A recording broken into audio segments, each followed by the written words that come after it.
Good morning and welcome to this morning's first ever virtual whole school assembly for our college. Miss will acknowledge our traditional custodians of this land, followed by the leaders of MacKillop House who will lead us in prayer.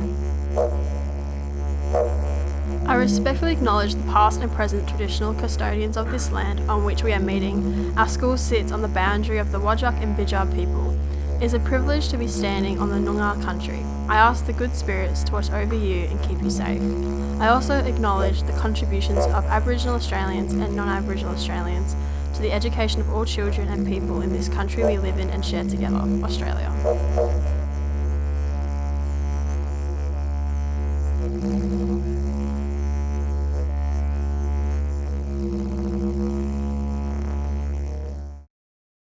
In the name of the Father, the Son, and the Holy Spirit.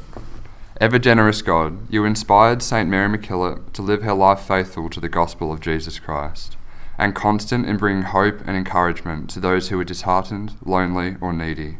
With confidence in your generous providence, and through the intercession of St. Mary MacKillop, we ask that you grant our requests to watch over all in our community. We ask that our faith and hope be fired afresh by the Holy Spirit, so that we too, like Mary MacKillop, may live with courage, trust, and openness. Ever generous God, hear our prayer. We ask this through Jesus Christ. Amen. St. Mary MacKillop, Pray for us. St. Maximilian Kolbe, Pray for us. in the name of the Father, Son, Holy Spirit. Amen. Well, thanks for coming in this morning for a bit of a chat and for our first virtual assembly. And I guess I want to start off by talking a little bit about a topic that I shared with Year 12 students before they started retreat, and it was around fleas. And most people wouldn't be aware that you can actually train fleas, and one of the things that there's been studies done actually about fleas, that if you put fleas, you get them in a jar and you leave them there, obviously they'll hit their head, but if you leave them there for 3 days, come back in 3 days and the lid is still on, the fleas will no longer be hitting their head. And so what's happened is they've modified their behaviour so that they don't hurt their head. And the thing is that if you actually take the lid off the jar, they still jump that same height. So for the rest of their lives, they'll never jump out of the jar. So in effect, they're stuck in the jar forever. And I guess that's one of the things that I wanted to talk and wanted to share with Year 12s about. How do they take the lid off the jar? So what are some of the things that prevent them or get in their way from being the best versions of themselves? So I'd really love to hear from you if there's anything that you can think of that, some of the barriers or what are some of the lids that you've experienced in your time? I would say, I think actually realising what the changes have to be and what you need to do, to change about what you're doing through your week or through your term to get the best marks you can.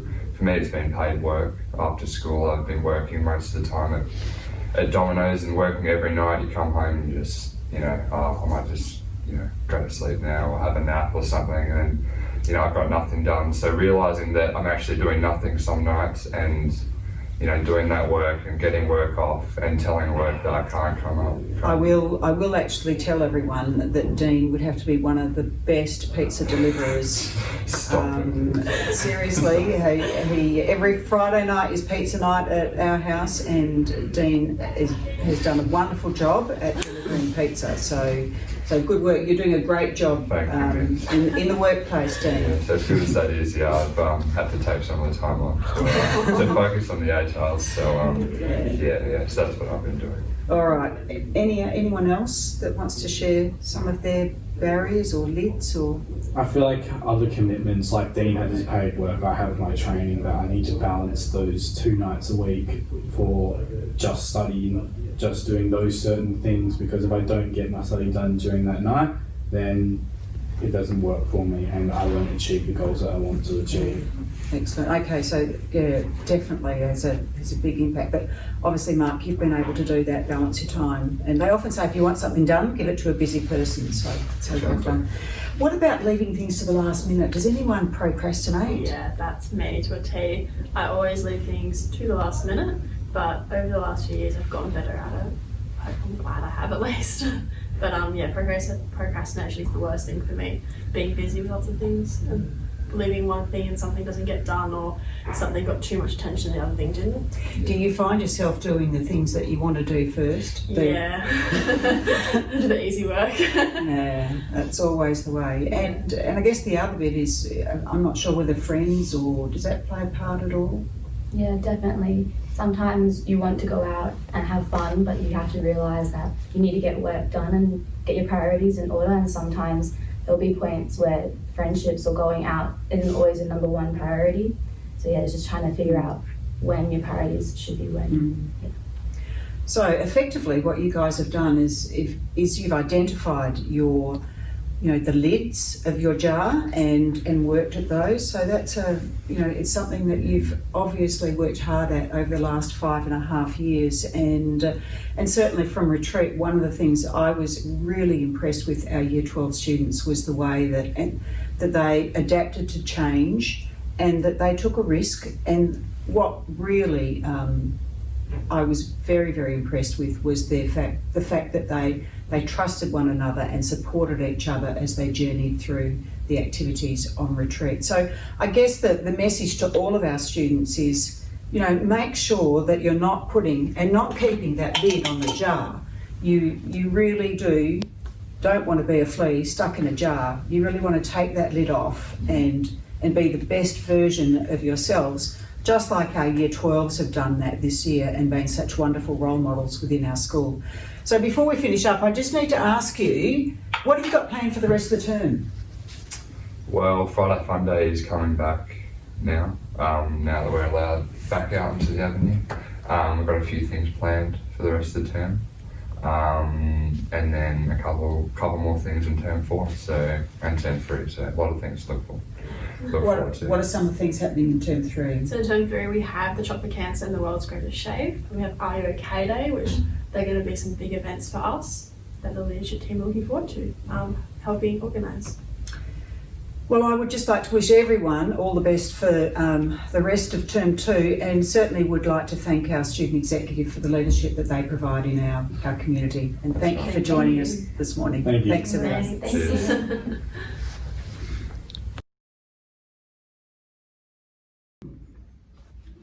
Thank you to our student executive.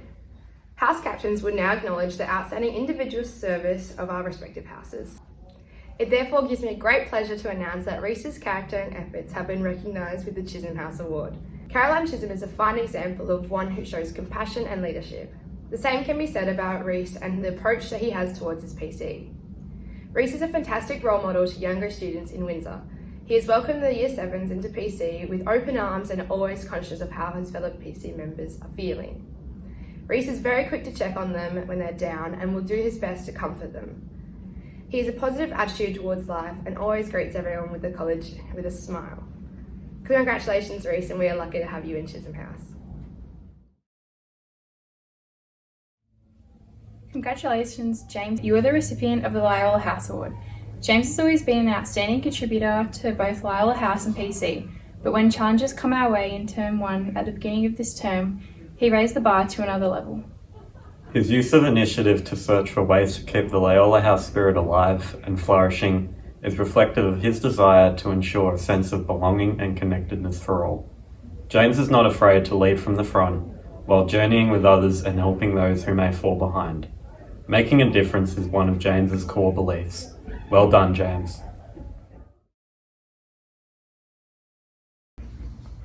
The students and staff of our house congratulate Lauren on being rewarded with the MacKillop House Award. Many of you may not be aware, but while Lauren was learning from home, she made the most of this opportunity to write a 125-page script for her screenplay, with the hope of inspiring people to get out of their bubbles and try something new. Following this through, upon her return to school, she held a casting meeting for students who would like to be involved in this project.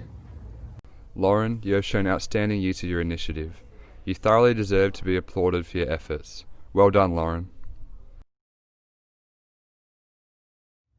The Rice House Award goes to Year 7 student Kyle. Kyle is a valued member of his PC group, Eddie, and Rice House in general. He has led the PC on the path to achieving our house goal of building relationships within PC by initiating games and other activities. Kyle has made a concerted effort to engage with students from all year levels. He is also an impressive contributor to PC, always volunteering to lend a hand whenever needed. Kyle's contribution symbolises the Rice House motto of servant leadership.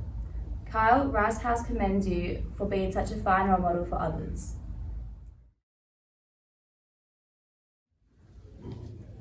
Teresa House acknowledges the leadership and service of Joel Richards with the Teresa House Award. Joel's natural instinct of service has shone through in a myriad of ways this term. Most notably was the leadership role he assumed when decorating the Teresa House tree for National Reconciliation Week. This is just one example of Joel's charitable character. Within his PC, he is the glue that holds the group together, making sure that all students are included and well cared for. Congratulations, Joel. You are a fine example for others. The recipient of the Xavier House Award is Tyler. When our college went from learning from home, many students missed that sense of family that pastoral care time provides.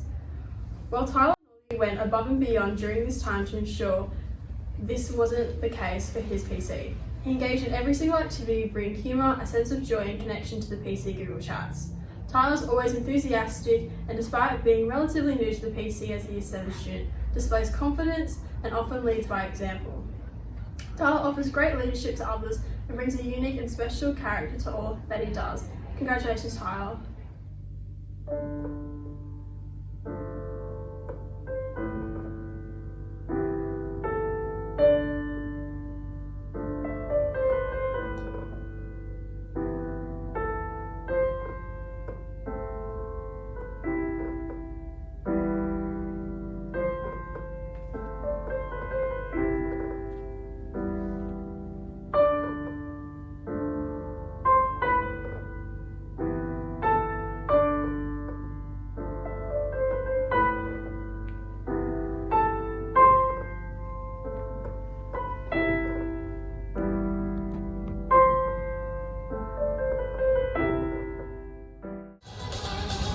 Riff raff, street rat, scoundrel, take that.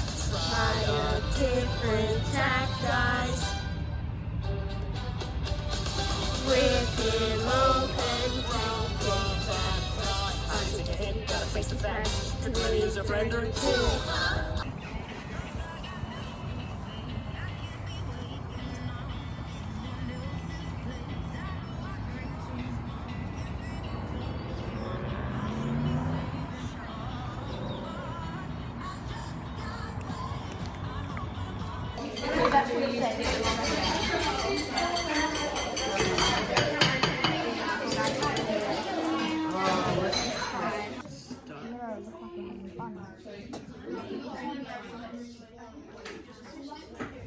That concludes Colby's first ever virtual assembly. Thank you to the innovation team for putting it together. Everyone, good luck on your validations and assessments. Make sure to tune to the Colby podcast on Spotify. Have a great day. Bye.